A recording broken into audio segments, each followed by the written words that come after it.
Good morning, family. Listen, it's my second attempt on this video, but I have confidence this one will go through.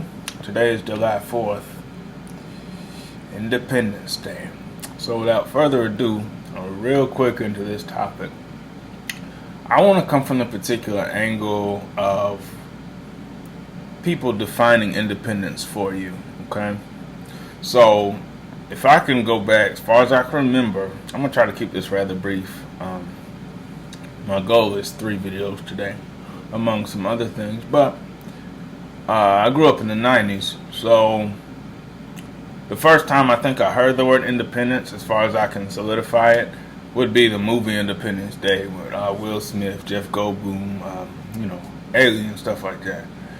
But naturally, through the school system and this and that, I think it's around 4th, 5th grade, you get kind of a more pronounced new kind of inception of independence by way of, founding fathers, Constitution, July 4th, 1776, so on and so forth, Washington, Cornwallis, I love history if you can't tell. And as I get older, it wasn't always like this, but as I get older, i.e. present day, people still have this infatuation with assigning certain groups with certain words. You feel me? Like, let's say I'm with my cousin, okay? And my cousin, you know what I'm saying, they listen to just rap music all day. They don't digest any other content from any other type of individual. They just, they're black and proud, as it were. And let's say they love history, right? So we're sitting under the gazebo. We might have a coffee, a cigar, both, whatever. From the South, too. So that's kind of our thing, right? Relaxation. Anyway. And let's say you try to bring up a talk about July 4th. 9 times out of 10, that person's sentiment towards that day is going to be angry. It's going to be oppositional. It's going to be anti-something, right? Because as learned and cultured and, black as they may claim themselves to be, they still haven't unlocked their heart or their mind to receive things objectively. All right? A lot of people that look like me, today they'll say, white man's holiday and you shouldn't be doing this. They'll find all kinds of ways to add density to this day. As first of all, it's unnecessary. Secondly, it doesn't benefit anybody, even the people who cast that into the air. I was about to say universe, but if you cast that into the air, that sentiment doesn't do anything for you, okay? And what I'm getting at is you got to stop letting other people, other groups, I don't care who it is, you got to stop letting them dictate how you feel about certain concepts. All right?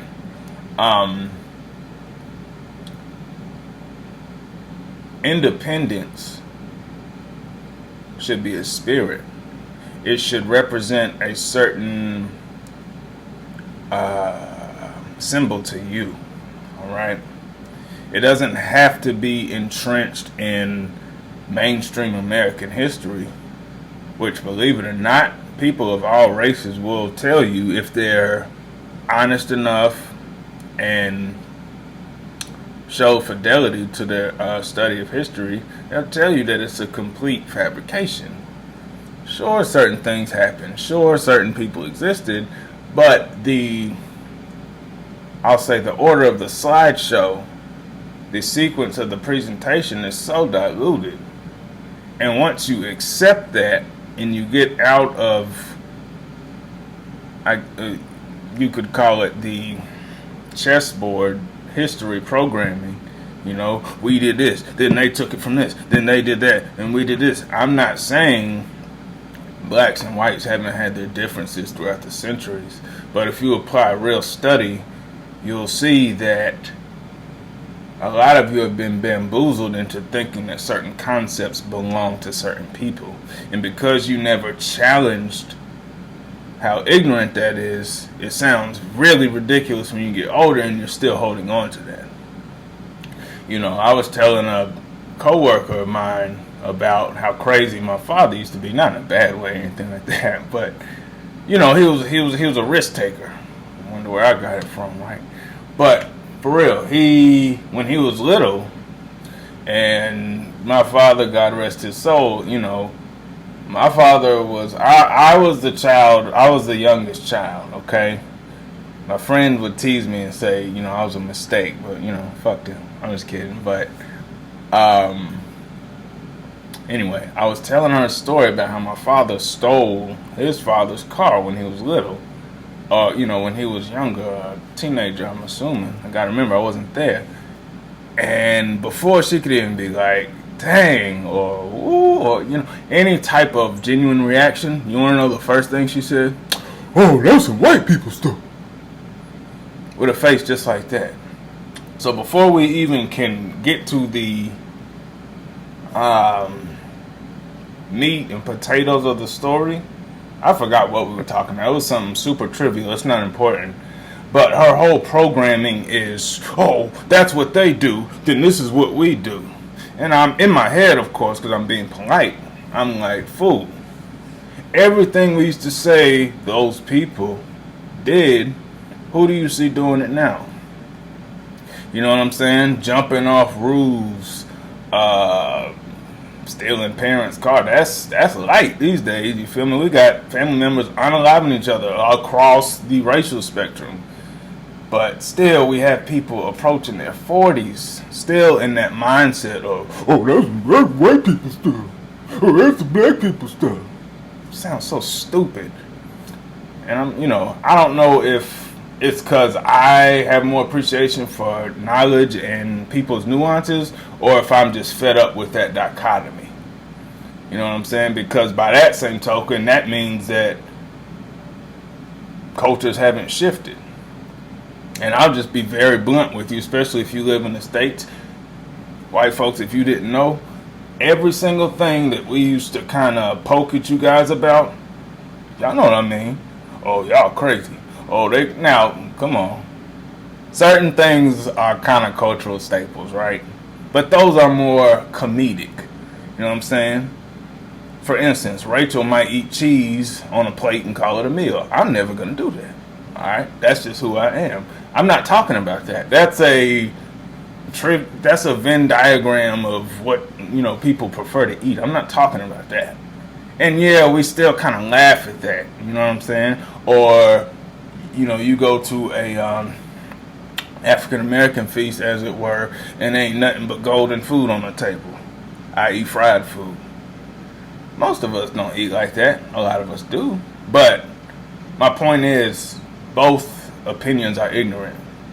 You know what I'm saying? Like, it doesn't really mean anything. It doesn't matter if a white person thinks that all black people eat fried food.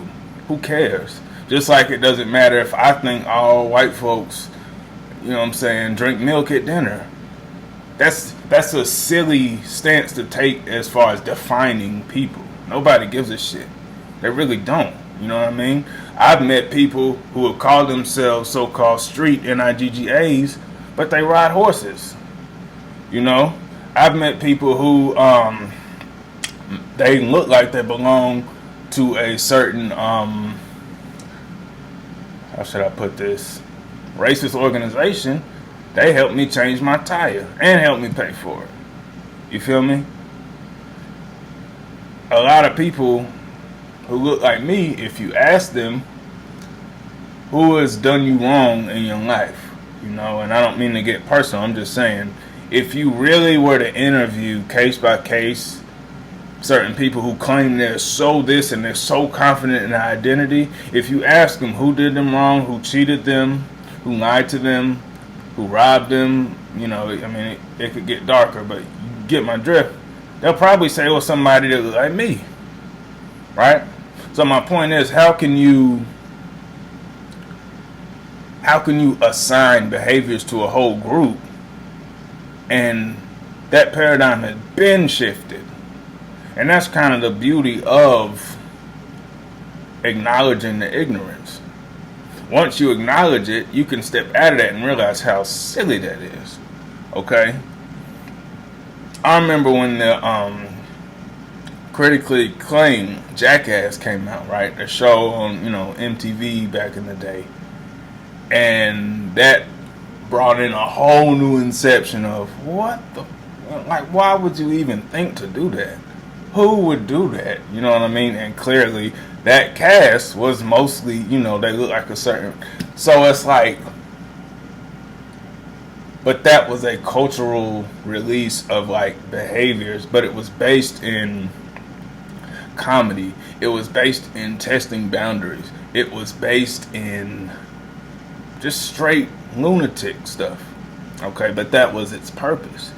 That doesn't give me the right to go to every person in America that looked like Johnny Knoxville and say, you would do that shit too. Because by the same ticket, somebody could turn on a low-budget gangster movie, or somebody could turn on a rap video and say that at some point in my life, I'm going to be doing that.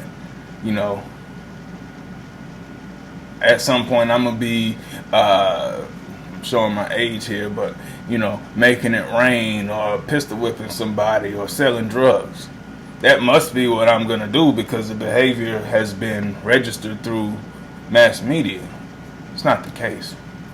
So to bring it back to independence, how stupid do you have to be to let somebody's legacy or somebody's history dominate your definition of a word? This is very, very unfortunate, and I use that anecdote about my dad's car because it irritated me for like half a second. But then I thought about who I was talking to. I thought about, how some people call it popcorn brain, or, they have like a childlike brain. So it's like everything is this or that. McDonald's, Burger King, Sonic, Knuckles, Jedi, Sith, Nike, Jordan, Apple, HP. Everything is this or that, this or that. That's how children think. When you grow up, especially in your brain, the idea is that you have an expanded, or shall I say, a traveler's mindset. Some of you guys know what that means. You have a more authentic, realistic view of how things operate and overlap with each other and are connected. Okay? It doesn't mean they're the same. It just means you have a more, like my man said in Star Wars episode 3, he said, to understand the great mystery, you got to embrace a larger view. Okay? He was talking about, the force of so-called fiction, but the idea sustains itself. Okay? You have to come to an understanding that your definition of independence doesn't have to be, I'm not trying to be funny here, it doesn't have to be shackled to somebody else's definition of it. But because you never challenged that concept, you walk around angry and you have the audacity to pump your chest out and act like your anger is some type of thing, and you're not, especially today because it's Friday, you're not going to do nothing but use it as an excuse to overeat or get super high or get blackout drunk. You feel me? So at the end of the day, if you're so mad at the concept, why did you utilize the day to do all that degeneracy?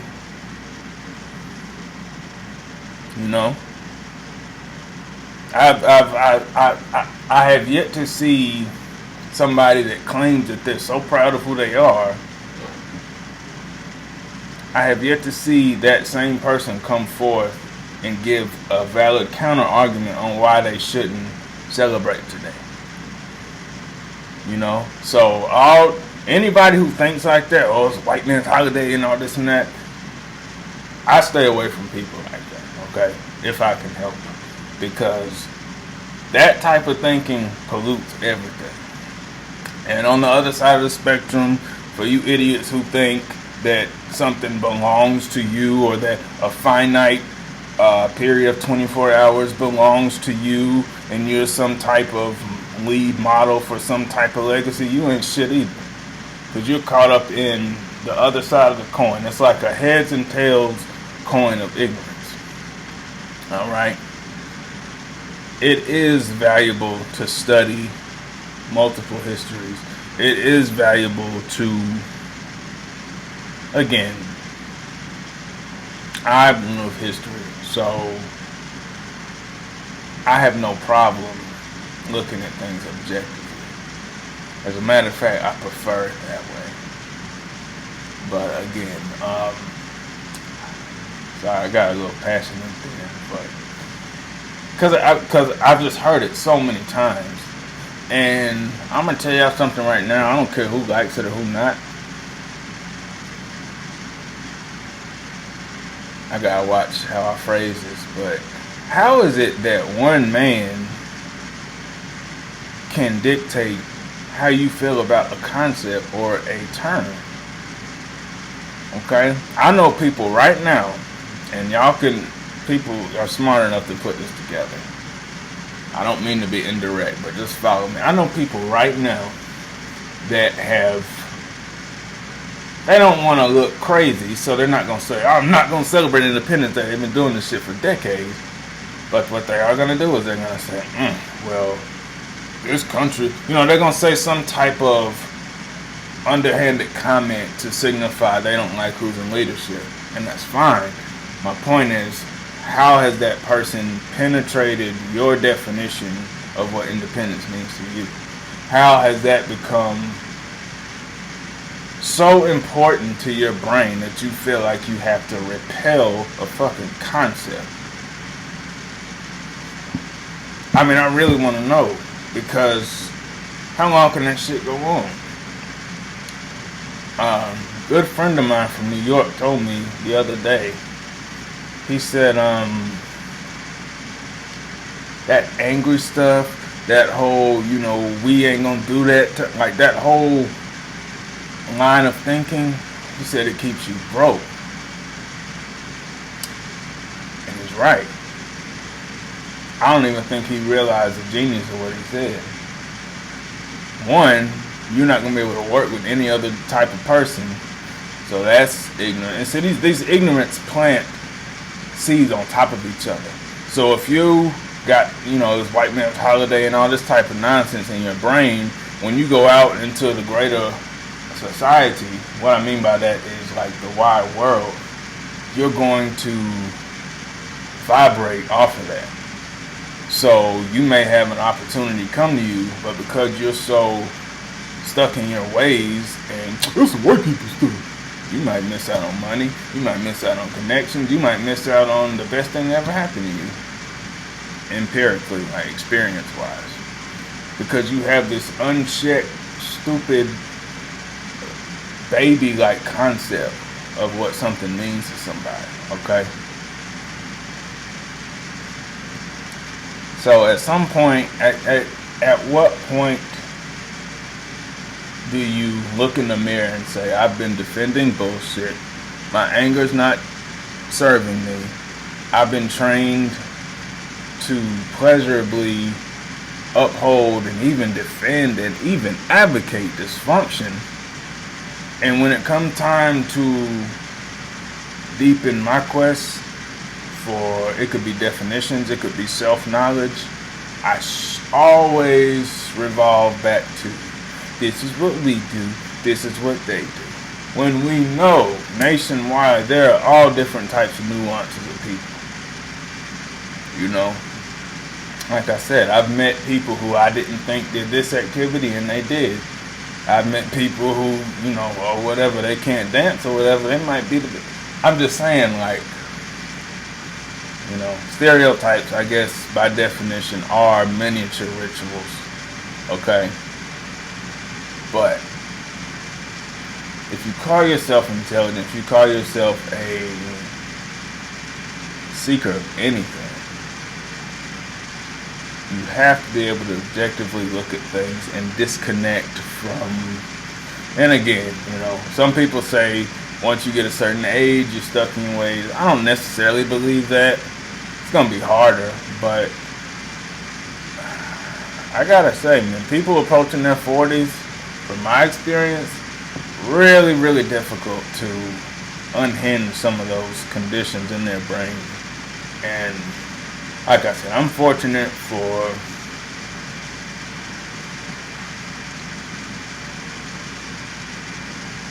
how it didn't turn out that way. I feel like it's much more satisfying to behold everything in front of you, and again, to understand the great, I'll replace the word mystery with sequence or concept or operation, to understand how that comes together as far as like our national virtue of independence. You got to embrace a larger view of it, okay? You got to embrace a larger view of it. You must, if you truly want to lighten your heart to what these things mean. Because, last thing I'm going to say, what I'm noticing is that if it's not anger, it's resentment. If it's not resentment, it's fear. If it's not fear, it's ignorance. All four of them are like rooming in the same dorm, right? When you decide that, okay, because something looks like this, that's not what we do, right? I use the example with cheese and fried food to say, of course there are cultural differences. Of course there's going to be different dinner table settings. But when it comes to intangible concepts, you can't or shouldn't walk around with such a Happy Meal mindset when it comes to judging particular things. Okay? And I mean, I'm going to tell you, y'all know just as well as I do, we're coming to a time where, well, this is black stuff, this is white stuff. It's really been dead. There's only a certain select group of people that still think like that. And, you know, I don't like to judge people, but usually people who think like that, if you look at their life, or if you, I'm sorry, not their life, that's not fair. If you look at their sentiment, if you look at their vibe, their aura, it's usually fearful, because something in them doesn't want to step forward and challenge a narrative they've been given. Okay? Challenging a narrative doesn't always mean fight back, fight the power, fight that power. Again, somebody taught you that. But you can fight with this. You can fight with these. You don't have to use this all the time. You can. But fight in that sense simply means bind. What if they taught you to bind power? What if they taught you to find a new way? But you're so addicted to fighting and defending and marching and we're not good and all that shit ain't doing nothing but wearing you out and making you stupider. And I don't care if you get offended, because that's part of the reason why a lot of people are so damn depressed and down these days, because they've been conditioned to fight every damn thing. You can't fight if you don't know who your enemy is. And if your enemy is in here, then that means every time you glance in the mirror, you're fighting something. Think about that.